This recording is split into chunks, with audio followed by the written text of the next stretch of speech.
So today I want to start with the word of the day. The word of the day for today is unity. So yesterday in my video, I talked a lot about how you need unity in order to have and sustain generational wealth. And my definition, my personal definition of unity is all of the members working towards a similar vision. So it's a lot of people talking about 2020 vision, since that's like, I guess, the New Year's quote. But yeah, really that's what I'm trying to do, having a vision for the year of 2020 and beyond, so that we can all become unified. In an effort to achieve that, I am going to have my family do a vision board.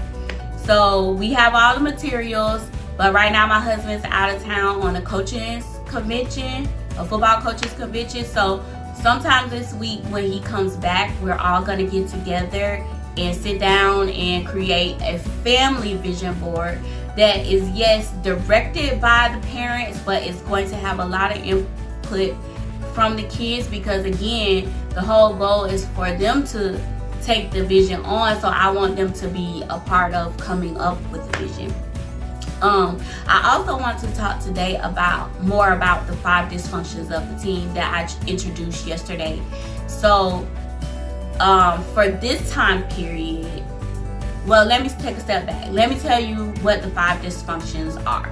The first one is having lack of trust. The second one is a fear of conflict.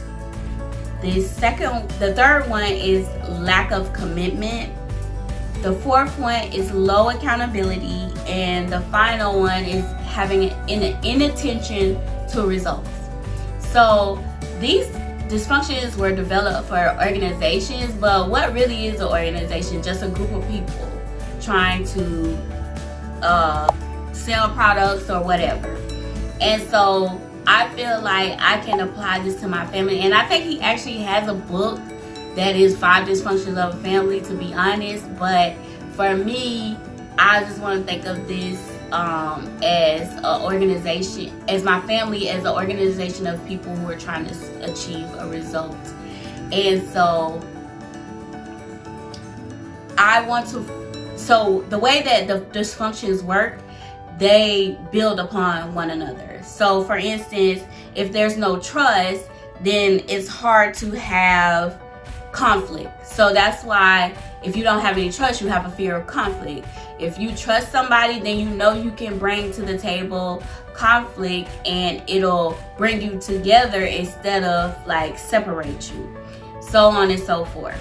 So for my experiment, so to speak, I want to first start with developing and building our trust amongst our family.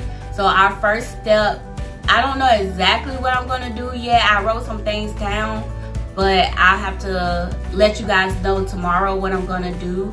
But in the meantime, for maybe the next 2 or 3 months, I want to focus on developing our trust. And I'm also going to have my family like come in and let you guys know how they think things are going, where they think we stand with trust. So it's just not my viewpoint, and you can really see the full picture of how things are going. So that's the 2 things that I wanted to touch on today, and I'll see you guys tomorrow.